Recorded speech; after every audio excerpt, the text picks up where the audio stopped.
Olá, povo de Deus, quarto domingo da Páscoa, 21 de abril de 2024.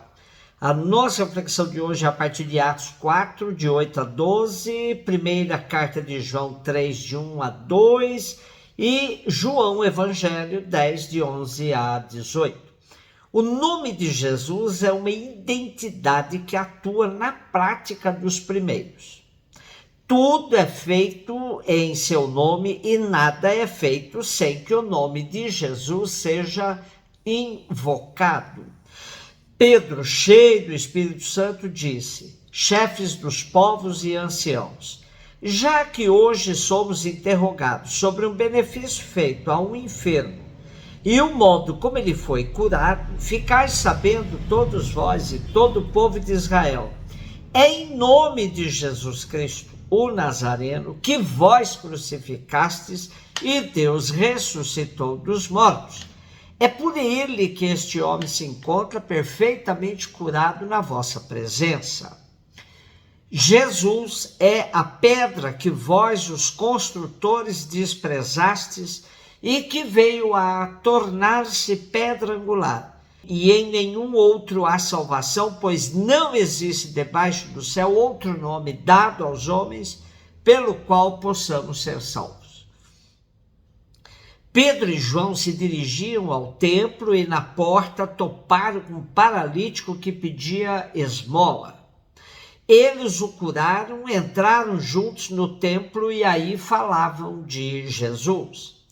As autoridades judaicas reagiram, prenderam os dois e o trecho de hoje nos mostra os discípulos frente ao Sinédrio, que funcionava como um tribunal judaico composto, na sua maior parte, por saduceus e fariseus. Esses dois partidos não combinavam em tudo, divergiam a respeito da ressurreição, por exemplo, que era negada pelos saduceus e aceita pelos fariseus. Para condenar os apóstolos, eles deixaram de lado suas diferenças. Pedro, com destemor e cabeça erguida, repete-lhes o que sempre falará: agimos em nome de Jesus de Nazaré, aquele que vós crucificastes e que foi ressuscitado por Deus.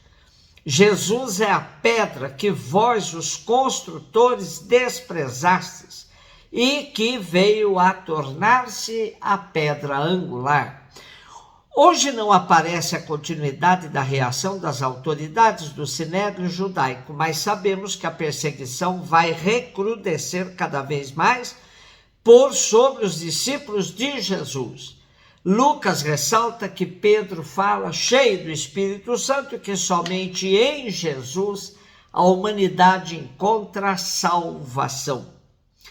Primeira carta de João 3, 1, 2. Caríssimos, vede que grande presente de amor o Pai nos deu, de sermos chamados filhos de Deus, e nós o somos. Se o mundo não nos conhece, é porque não conheceu o Pai.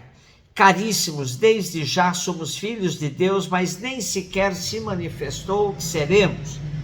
Sabemos que quando Jesus se manifestar, seremos semelhantes a ele, porque o veremos como ele é.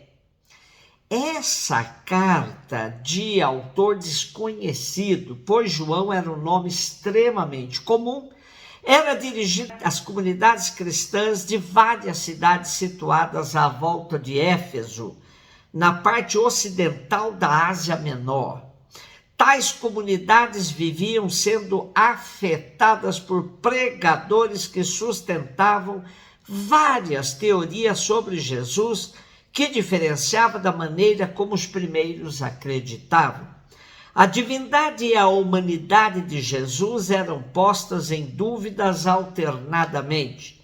Neste contexto, o autor da primeira carta de João quer deixar claro que Jesus veio do Pai e que quem não o conhece não conhece o Pai.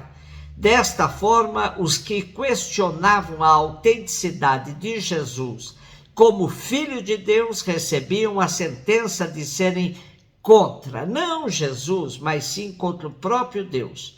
Portanto, esses estão afastados da filiação divina, porque para serem dignos de serem chamados filhos de Deus, precisam aceitar plenamente Jesus, verdadeiro homem, verdadeiro Deus, e somente os que o aceitam plenamente serão transformados semelhantes a ele e o verão como ele é, quando de sua manifestação.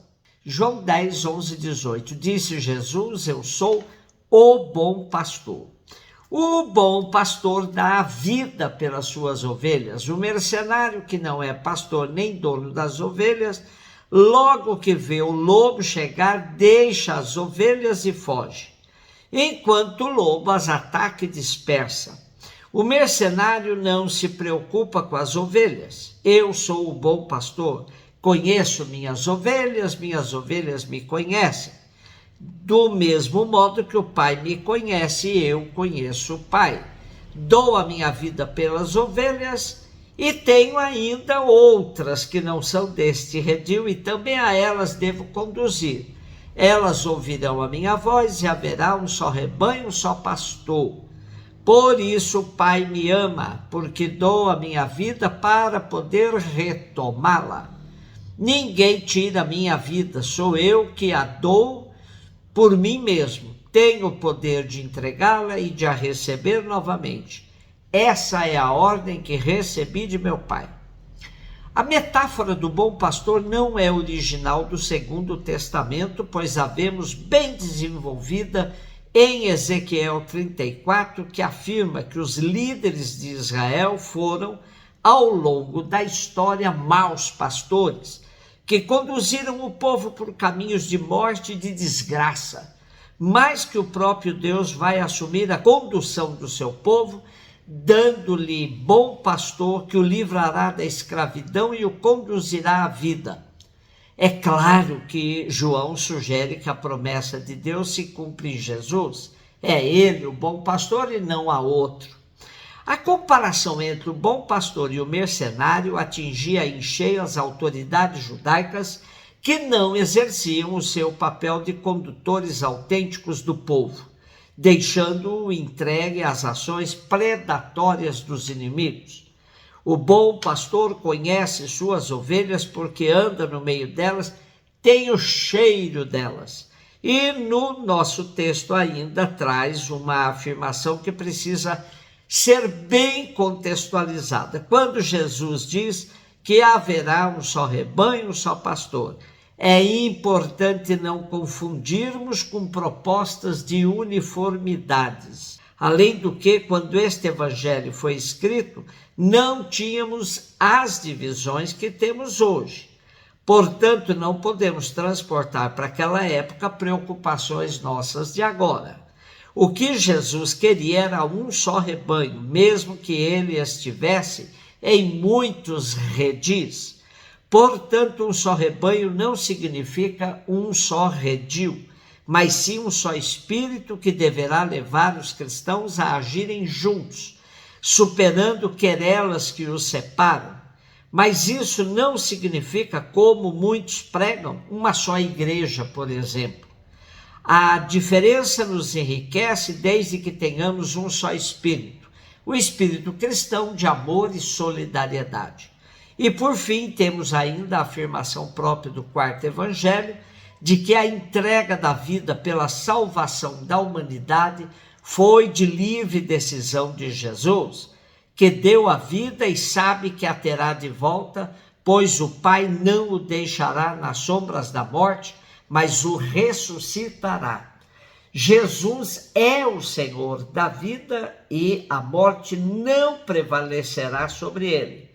Por isso ele diz: tenho o poder de entregar a minha vida, como tenho o poder de recebê-la novamente. Ser bom pastor é a maneira que Jesus exerce sua liderança e nos questiona quanto à maneira que nós exercemos a nossa liderança nos mais diversos ambientes e modalidades do nosso trabalho. Um beijo no seu coração.